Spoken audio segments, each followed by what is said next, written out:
უპრეცედენტო ინვესტიციის და მასშტაბური მეგაპროექტის მოწინააღმდეგეების ბრალდებებს მთავრობის მეთაურმა არგუმენტებით უპასუხა. ირაკლი კობახიძემ იგლ ჰილსის პროექტების დეტალებით კიდევ ერთხელ განმარტა და პირობა დადო, რომ ის ეროვნული ინტერესების სრული დაცვით განხორციელდება და ამაზე სრულ პასუხისმგებლობას ხელისუფლება იღებს.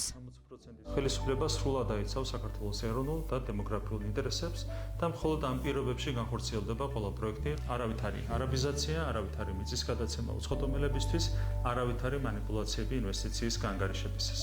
ოპოზიცია კი მაინც ჯიუტად ცდილობს საზოგადოება მრავალმილიარდიანი ინვესტიციის საშიშროებაში დაარწმუნოს. დეზინფორმაციულ კამპანიას სათავეში კვლავ ლელო უდგას, თუმცა მათ არც სხვა ოპოზიციონერები ჩამორჩებიან და ახლა იმ ხელშეკრულების გასაჯაროებას ითხოვენ, რომელიც საერთაშორისო პრაქტიკის შესაბამისად კომერციულ საიდუმლოებას წარმოადგენს. ხელისუფლებამ, რომელიც საუბრობს გამჭვირვალობაზე, გაასაიდუმლოა საქართველოსთვის ეროვნული ინტერესებისთვის მნიშვნელოვანი დოკუმენტი. ეს არის ძალიან მნიშვნელოვანი ინვესტიცია.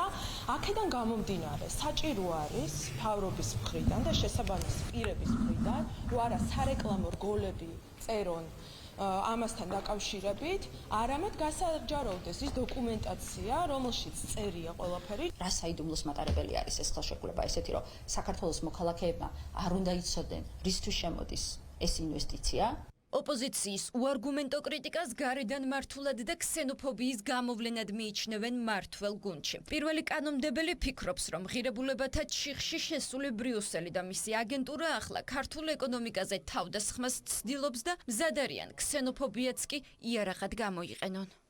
ეს არის ჩვეულებრივი ეკონომიკური თავდასხმა საქართველოზე გარედან. რაც შეეხება გასაჯაროებას, აგერ TV პირველი არის წარმოდგენილი ხაზარაძის ტელევიზია და იქნებ თქვენ დამფინანსებელთან იკითხოთ ანაკლის ხელშეკრულება თუ არის გასაჯაროებული, რომელთაც ის ცდილობდა შემდეგ რომელზე დაყრდნობითად თაღლითურად 1.5 მილიარდის ამოღება საქართველოს ბიუჯეტიდან. ესეც მარტივი სპეკულაცია, არც ერთი ასეთი საინვესტიციო პროექტი, ვინაიდან ისინი არის კომერციული პროექტი,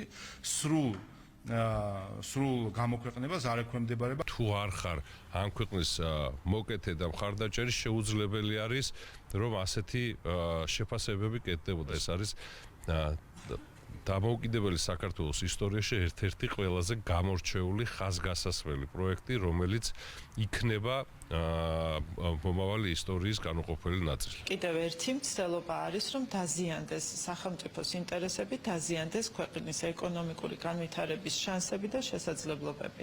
არაფერი საერთო ამ პროექტს არ აქვს იმ დეზინფორმაციულ ნარატივების სისწორესთან. ყველას კარგად გვესმის ხო, რატო ეწინააღმდეგებიან ამ ყველაფერს, იმიტომ რომ ამას მოაქვს ქვეყნის ეკონომიკური განვითარება, ამას მოაქვს კეთილდღეობა, ამას მოაქვს ახალი სამუშაო ადგილების შექმნა, ამას მოაქვს ქართული კომპანიების გაძლიერება და ასე შემდეგ.